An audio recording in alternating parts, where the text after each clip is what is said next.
Welcome to Habeas Humor, the live television show. Oh shoot, I may have just went way above what my mic level can handle there.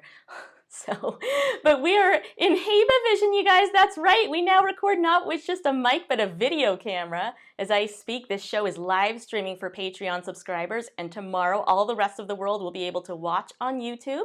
If you prefer the classic audio podcast format, don't worry. You can still get that as well. It just won't be nicely edited anymore because this show has gone live. It's exciting. It's dangerous. Anything can happen, and I mean anything. My shitty electric wiring might short out. My shitty internet service might go down. Consider yourself on notice. If your screen suddenly goes blank, the likely cause is one of the two things I just said, or it's always possible I am being murdered. Just wait and see. If the show comes back on, that means I'm all right. If not, somebody please come feed my cats. Anybody? You know, some pedants out there might be going, hey, she called it a television show, but it's not a real television show. Oh, yeah? How the fuck do you figure? Is it telly? Yeah. Is it vision? Yeah. Then what more is required for it to be a television show? Hell, you can even watch me right now on your TV if you have a Roku, a Fire Stick, a Game Box, whatever. So why in the year 2019 should we be limiting the definition of TV show to the dinosaurs of the airwaves, cable? Sorry, NBC, CW, Fox, guess just who moved into your market? Guess who just moved in? Oh no, did it get warm in here? That's the competition heating up.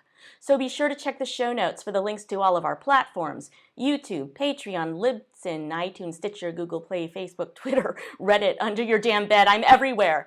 Hey, if you're watching on YouTube, please subscribe to this channel by clicking the subscribe button below.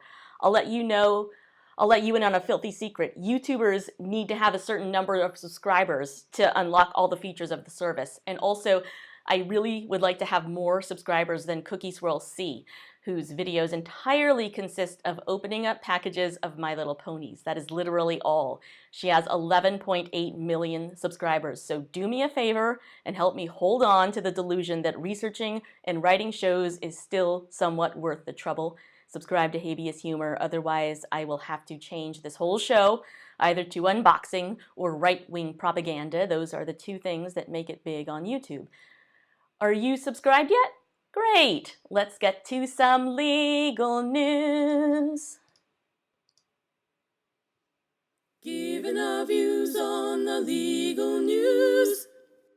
Today is June 19th, aka Juneteenth, also known as Juneteenth Independence Day or Freedom Day. This is when the U.S., or at least some of the U.S., celebrates the emancipation of slaves. In reality, as you probably know, emancipation did not happen all in one day, or even all in 1 year. Shut up, music. See, live, anything can happen. Abraham Lincoln signed the Emancipation Proclamation during the Civil War, legally took effect on January 1st, 1863, but only applied to Confederate states who weren't exactly complying with federal policy at the time, so that was sort of a fail. Plus, there were several areas in the Confederacy, including all of Texas, and, as you would assume, that were exempted from the MPRO, so double fail. Fast forward 2 years to 1865. Civil War has ended. President Lincoln has been assassinated. 13th Amendment to the U.S. Constitution, the one that says no slavery, has been passed by both houses of Congress and is working its way through the state ratification process. Despite all this, slavery continues, especially in Texas, where tons and tons of slaveholders and slaves had relocated after making a mass exodus from battleground Confederate states. Then on June 18, 1865, Union Army Major General Gordon Granger arrives in Galveston with 2,000 federal troops to occupy Texas on behalf of the federal government. The next day, June 19th, 1865, Granger makes a public announcement. Like he literally yells it from a balcony, Evita style. This was the announcement. Sorry, just gonna have to warm up the voice for this.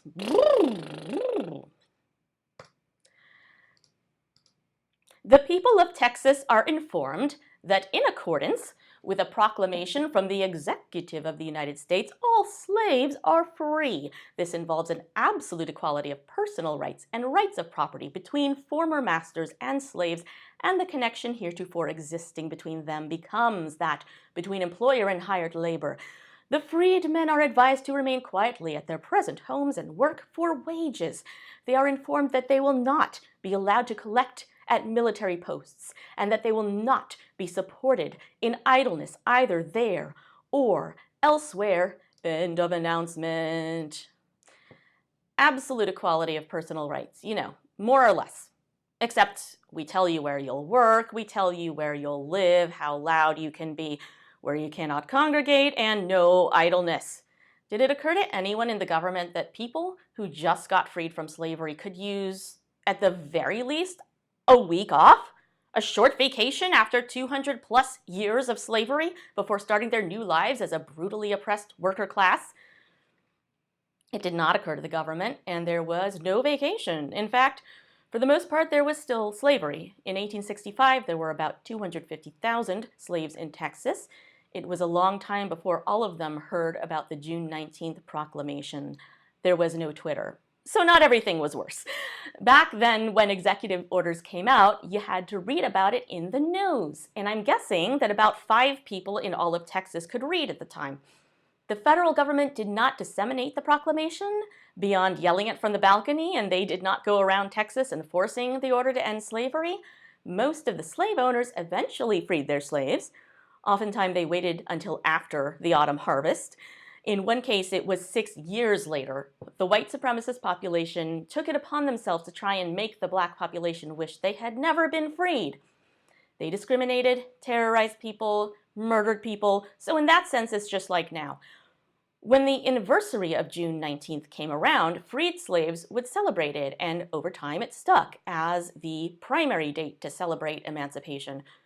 Juneteenth has not been all that well known among the white people, but that has changed in the last few years, largely thanks to television shows like Atlanta and Blackish. It turns out that we get better as a society when different voices are represented in the media. Who knew? The first official Juneteenth holiday in the U.S. was established by the state of Texas pursuant to legislation introduced in 1979 by then freshman state representative Al Edwards. Here's a picture of him, right there.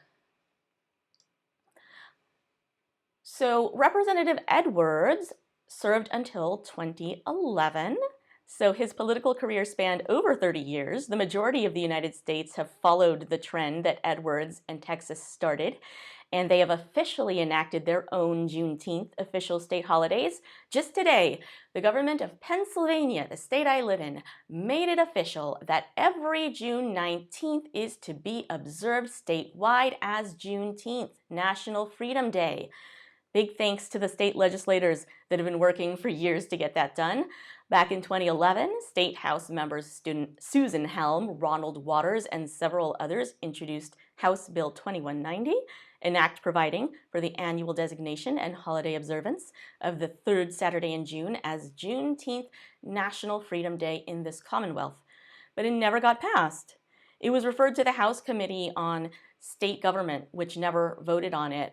And honestly, I think it's supposed to be the 19th, not the third Saturday. That really doesn't work when you're doing a 10th thing. Susan Helm tried again this year, introducing an identical bill, more or less, into the House in February. House Bill 619, co-sponsored by several other House members, took 3 months, but this time the House Committee on State Government finally voted on the bill and approved it in May. It then went to the State Senate Committee on State Government, which finally approved it about a week ago. Then a week later, on June 17th, with 2 days left to shit or get off the pot already, the Pennsylvania State House and State Senate both voted to pass the Juneteenth Act. It went to Governor Tom Wolf yesterday, and he signed it today. Yay! Happy Juneteenth! By the way, the Texas State Representative, Al Edwards, still kicking at 82 years young. He's not watching right now, since I have not received his patron pledge. Maybe he's more the unboxing My Little Pony type. That's all right, I'm not judging. Anyways, to Mr. Edwards, Ms. Helm, and everyone else who has helped raise the profile of the Juneteenth holiday, thank you for your hard work. We owe you a debt. And speaking of debt,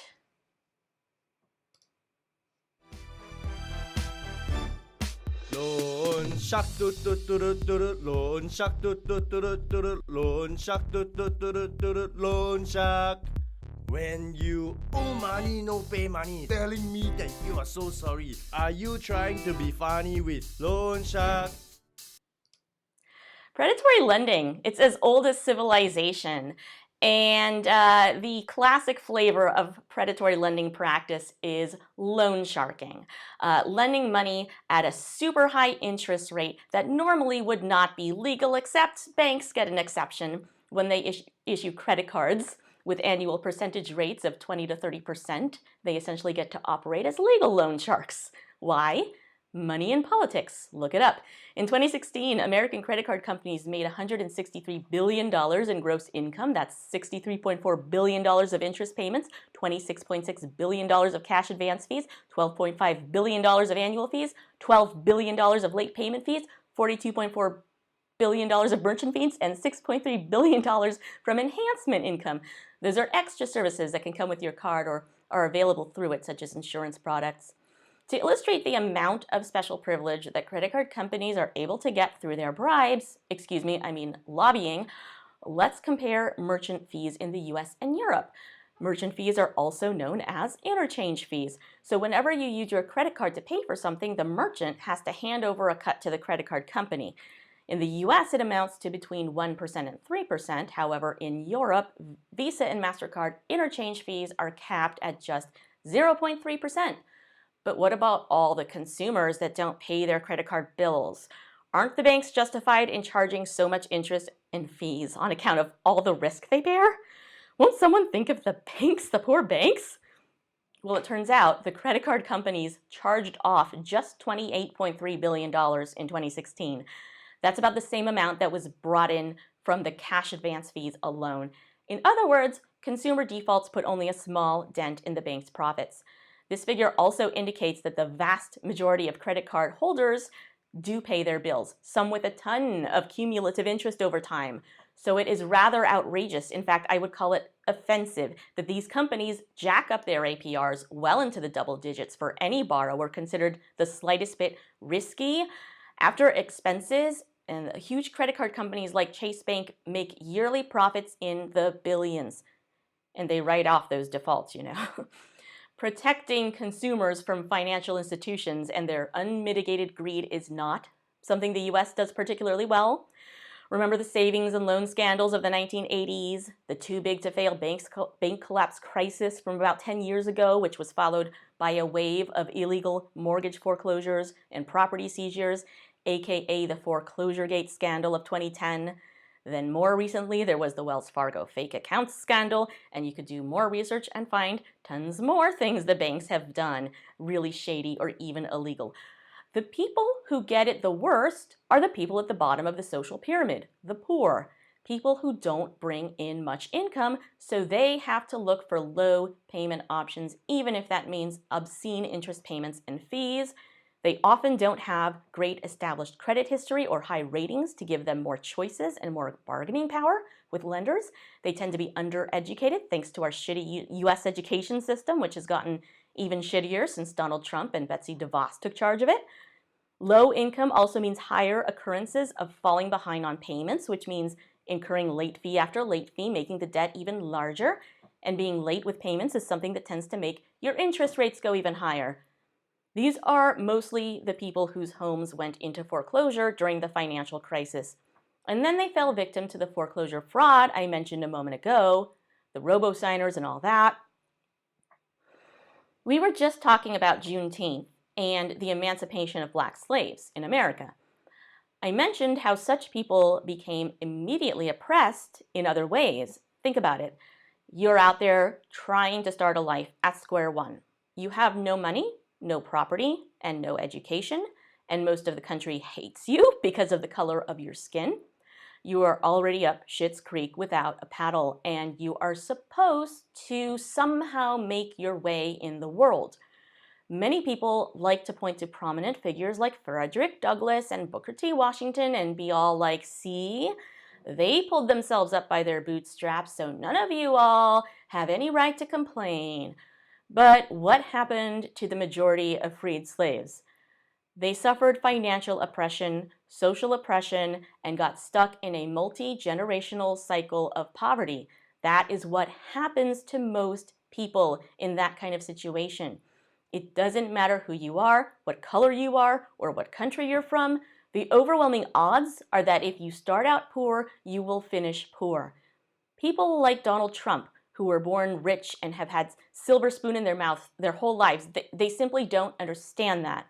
And neither really do regular people who happen to have gone through life playing on a mostly even field. You know, the cishet white male snowflakes like my father. So I was going somewhere with this. Oh yeah. 2 days ago, Bloomberg ran an editorial by Mark Whitehouse, not to be confused with the White House, which doesn't come out with useful or honest reports on anything. The Bloomberg piece was signal boosted yesterday in a tweet by Eugene Scott. It starts off as follows, the story that is. One question is, or should be, central to any assessment of the state of America. Why, more than a century and a half after slavery ended, does the typical black family remain so much poorer than the typical white family? That's the end of the quote.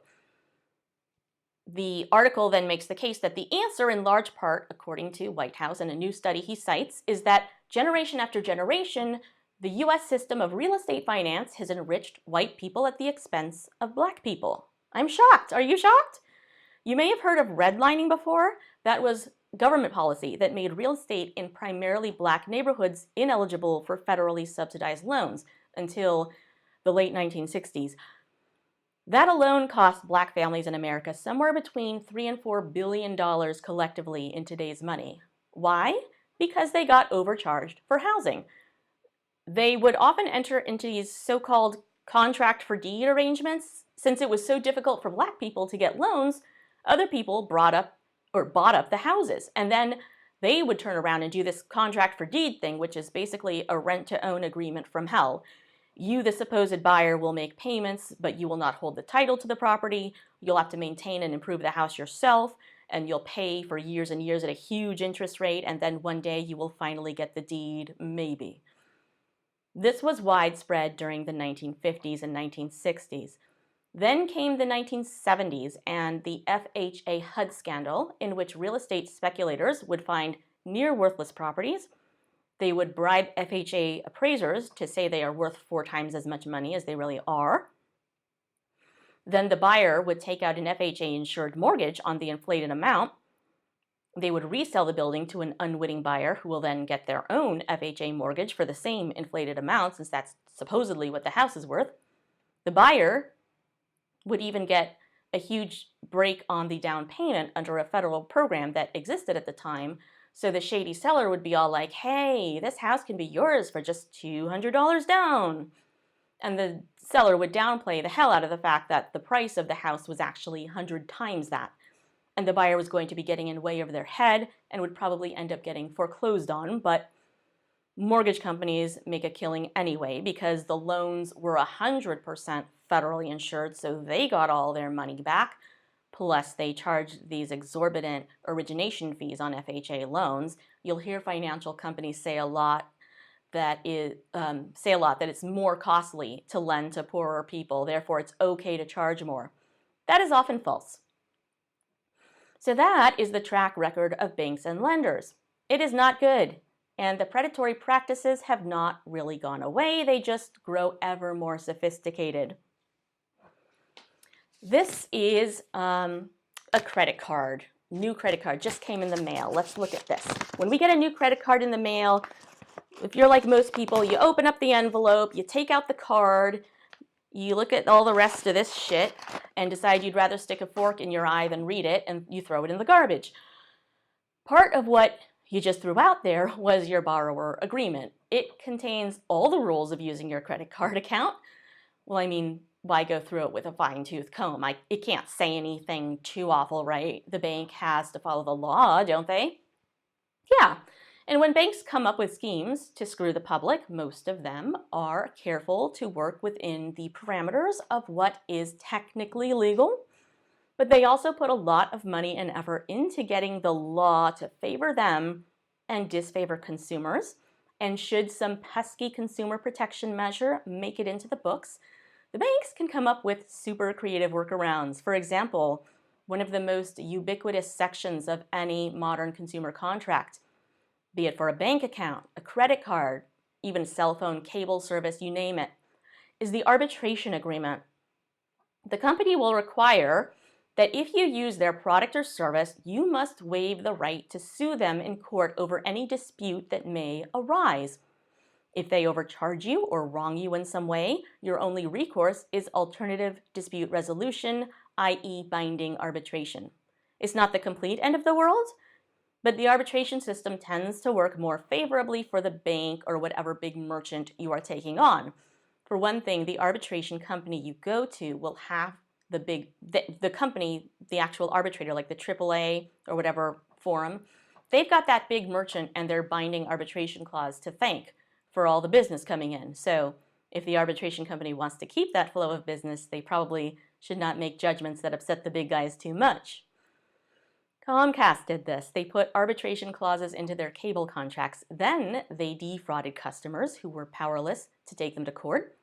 In a June 7th story on arstechnica.com, John Brodkin reports that Comcast tricked some 50,000 customers in Washington state into paying an extra $5 a month for a supposed protection plan that would give them free repair service if a technician had to come over to fix the cable. But in reality, the majority of problems were not covered under the plan, so it was a scam and it made Comcast about $88 million. The silver lining is that the Washington State Attorney General did take Comcast to court for violating the state consumer protection law. Comcast still tried to get out of the case by arguing that there was an arbitration agreement with the consumers, so the company can't be sued. And the Attorney General was like, "We're the government, not the customers, you fucks." And the court said, "Yeah, you fucks, pay up." So that was cool, and Comcast supposedly has to refund the fraudulent charges, though it is unclear exactly how much. The state attorney general had also asked the court to order Comcast to pay $83 million in fines, but the court awarded just a bit more than 1/10 of that. The customers themselves might have done better if they were allowed to sue directly, because a court is probably more prone to award a large amount of punitive damages to be paid to the sympathetic defrauded customers as opposed to ordering $83 million in fines that would just go somewhere into the state treasury. But the only practical way for consumers to sue is via class action, which may or may not have been specifically barred under Comcast's particular arbitration agreement. Many arbitration contracts have left that ambiguous, but that is changing as the courts in the U.S. move towards being less consumer-friendly and the banks and other large corporations grow bolder. Making customers give up their right to bring a class action lawsuit is a huge deal. Let's say your bank charged you an unfair overdraft fee. You could sue them or take them to arbitration, but that's a hell of a lot of time and effort to go through over like $40. Virtually no one is going to do that, but if you can find evidence these improper overdraft charges are a systematic thing, you can bring a class action lawsuit on behalf of yourself and the other million or so customers the bank has screwed over. Now, instead of a $40 case, the bank has a shit serious $40 million lawsuit on their hands. They sure don't want that, so what stops them from just writing into their bank account and credit card agreements, "No class action lawsuits if you want to do business with this bank"? Nothing. Nothing stops them from doing that. There was an attempt to make that illegal. In July of 2017, the U.S. Consumer Financial Protection Bureau issued a rule barring banks from putting class action waivers into agreements for bank accounts and credit cards.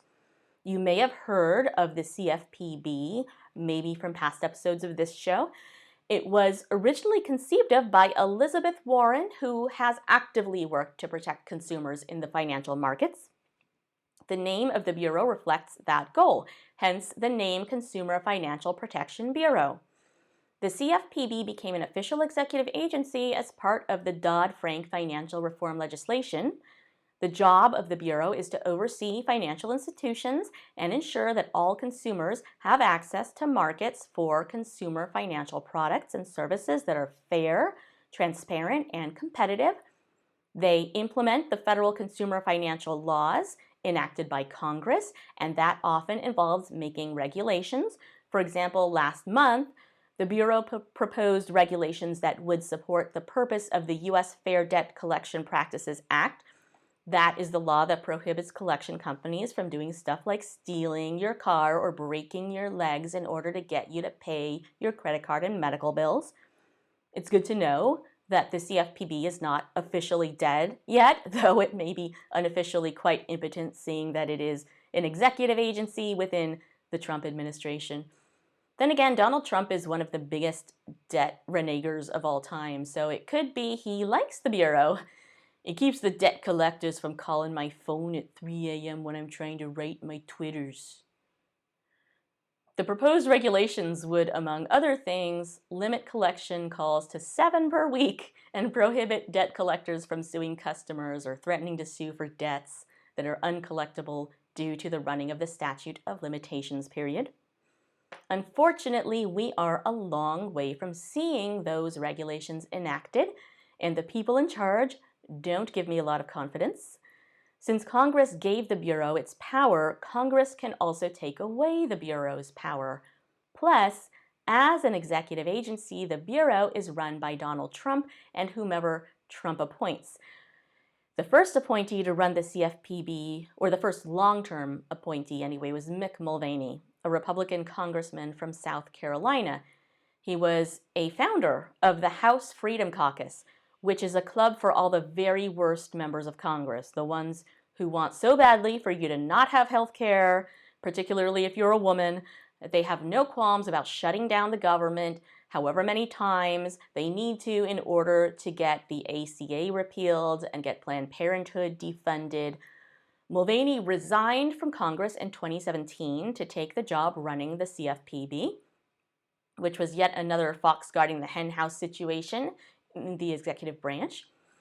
In June of 2018, he fired the entire advisory board of the CFPB. He said some shit about the agency being too important to America to have it reflect the Obama administration or Elizabeth Warren in any way. By the way, Mulvaney was caught cheating on his taxes by paying his nanny under the table for 4 years. Today, he is the White House Chief of Staff. Back in 2017, when the CFPB issued the rule limiting what the banks could put into their arbitration agreements, the Bureau was not yet being run by Mick Mulvaney. Instead, the director was Richard Cordry, who had run the Bureau ever since its creation during the Obama administration. Once the Trump administration took over, Cordry didn't last long. The Trump transition team may have been slow and clumsy, but eventually someone figured out that there was a federal bureau protecting consumers of financial services, and that is not acceptable. So Cordry was out. The Republican Congress passed a joint resolution disapproving the Bureau's rule about class actions, and the resolution was signed into effect by Donald Trump on November 1st, 2017. If making people forgo their access to the court system as a condition of getting a bank account or a credit card, or in some cases a job, seems to you like some oppressive, unconscionable, anti-consumer bullshit, you wouldn't be the first to think so. The freedom to contract does have some limits. A person who thinks that they are stuck in a truly unconscionable contract can ask a court to invalidate the contract on grounds of unconscionability or being against public policy. When it comes to certain arbitration contracts, this has been tried, but the results are not promising. The U.S. Supreme Court has heard 3 big cases on this issue: Circuit City Stores versus Adams in 2001, AT&T Mobility versus Concepcion in 2011, and Epic Systems versus Lewis in 2018. See the show notes for links to those decisions. In all 3 cases, the Supreme Court ruled in favor of the big companies and held that their arbitration agreements are legal and enforceable. Now, none of those cases were about consumer financial agreements specifically, so that is a potential bump in the road for the banks, and there is one other thing they are a little worried about as well. Sometimes, at least in theory, state law can invalidate an arbitration agreement, especially in a notoriously consumer-friendly state such as California. There is some legal authority in California that says an arbitration agreement might not be valid if the consumer is forced to accept it with no way to opt out. That worries the banks enough to start looking for ways to cover their ass just in case California law should bite them right in it. Chase has come up with a workaround, and it goes like this.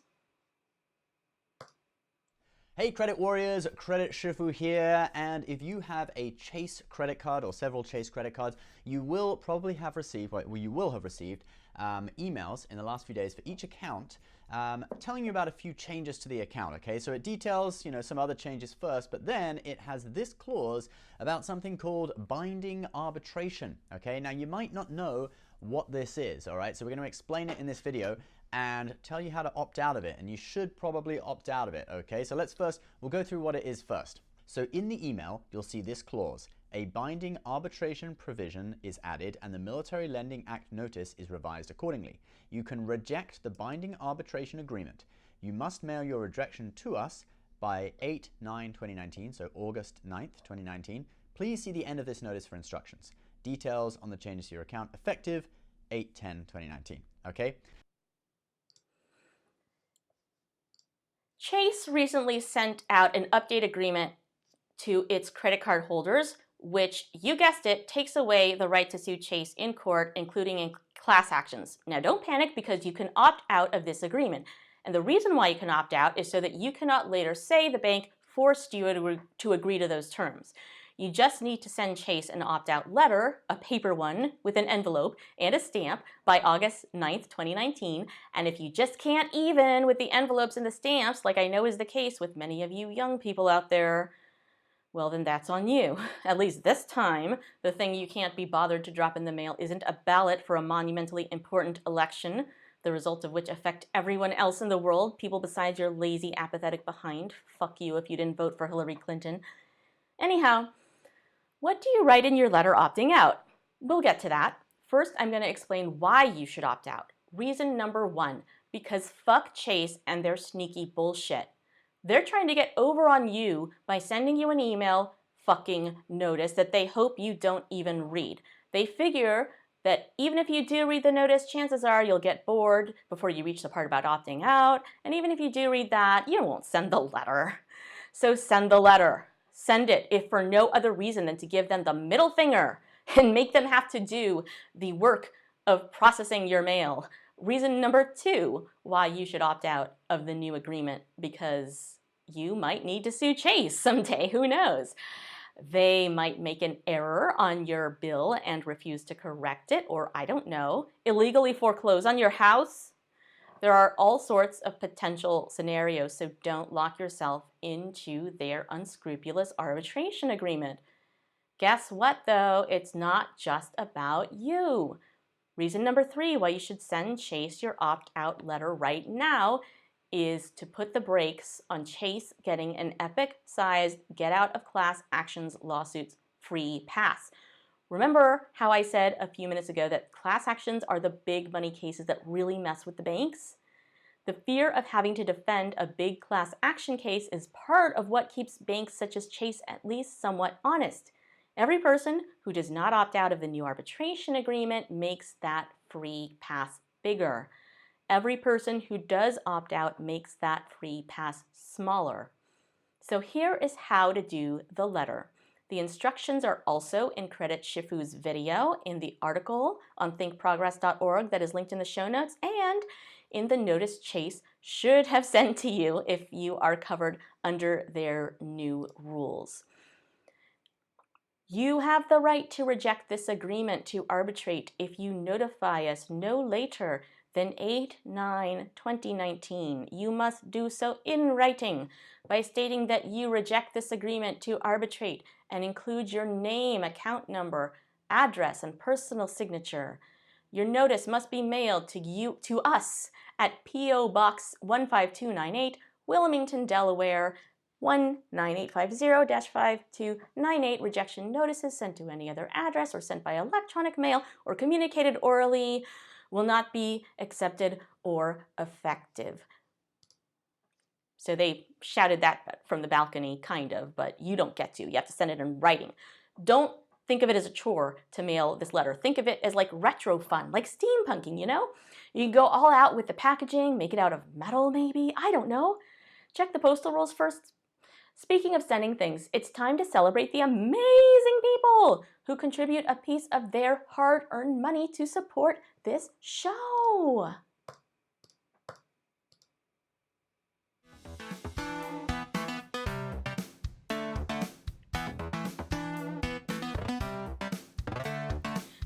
It's time to thank our awesome patrons. Without you, this show wouldn't make me so cool.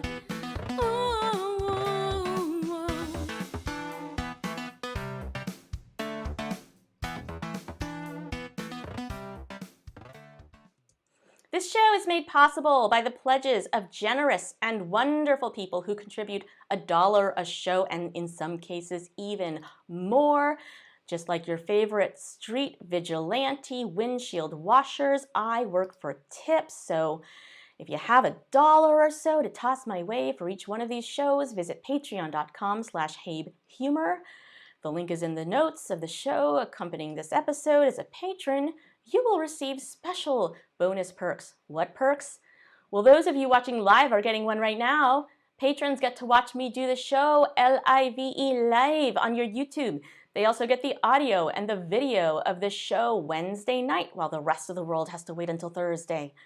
There are other Patreon prizes as detailed on our Patreon site. One long-standing patron perk is a drink on me if you pledge at the $5 per episode level. Most, if not all of you $5 patrons have not gotten your drinks yet because you refused to hang out with me. So I am, to hold you over until then, I am sending each of you one of these. Ta-da! What is it? Is it a jar? Oh no, my friends, this is not just a jar. This is a jar by Sharon. A jarone, if you will. On the outside is the Habeas Humor logo. Let's see a close-up. Ooh. On the inside is 2 fluid ounces of space for you to do whatever you want. I recommend filling it with liquor and bringing it on your next plane trip, as the size is TSA compliant. It even comes with a lid. I gave these out at the American Atheists Conference that took place in Cincinnati over Easter weekend, and they were a huge hit. Not just anyone can get their own jarone, but if you have been pledging $5 per episode to Habeas Humor, or if you start doing so, one of these will be yours free. Just send in your shipping address and your jarone will be on its way. As always, I want to thank every person who is or has ever been a patron of Habeas Humor. I want to thank our most recent hobby humorist, Fernando Furr. On the Hero Humorist tier, the $5 per show level, we have our Hall of Famers, Phil Stark, It's-A Me, Keith Davies, and Brusque Platypus. Yay! Thank you all. On the Herculean Humorist tier, the $10+ per show level, we have the amazing Locusts with Pitchforks and Glow Sticks, Brian Banovsky, and top patron Dane Griffith. Yay! You all are one half God. Lastly, we received an incredibly generous lump sum PayPal donation from the amazing Ross D. I love you, man. Hey, audience, do you want to help the show for free? I hope so, because free is great. Please go to Apple Podcasts or iTunes or whatever they are calling it right now, where they have the podcast store, and please rate Habeas Humor 5 stars. It takes seconds and you can do it right now, so please do it right now. We received several ratings and reviews since the last show. To those people, thank you so very much. And don't forget to also subscribe to this channel on YouTube.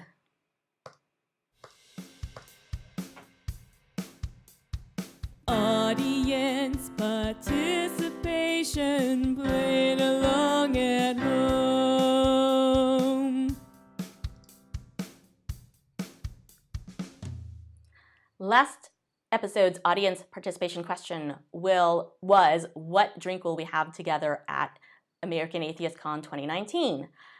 So actually nobody who submitted an answer came to the conference. But the winning answer comes from John of the Wayward Willis podcast, with whom I did have drinks and food last year at American Atheist Con 2018. I missed his presence very much in 2019. He says he couldn't make it because he was going on another vacation, but he would drink a dirty monkey and toast me while he was laying on the beach. What is a dirty monkey? It is one of those blended slushy drinks. It has rum, coffee liqueur, banana liqueur, cream, half a banana, and ice. You can also decorate the glass with chocolate syrup for that authentic poopy monkey ass crack effect. Please follow John on Twitter. He is at Wayward Willis. This week's audience participation question is, what would be the best form of arbitration opt-out notice if you could send anything you want to Chase Bank? Singing telegram, stripogram, graham cracker? You tell me. To answer audience participation, share this episode on Twitter or Facebook with your answer written in and hashtag it HHAP. I will choose my favorite response and read it on the next episode. Please share this show liberally and tell all your friends. As always, do not take any legal advice from this show or get any big ideas about an attorney-client relationship being formed here, because this is for your entertainment only, and I may not know what I'm talking about. The attached notes contain links to the sources used in this episode, as well as our Patreon page, Twitter, Reddit, Facebook, iTunes, Stitcher, and Google Play. Our email is also there, habehumor@gmail.com. I am signing off, but you, my friends, stay legal.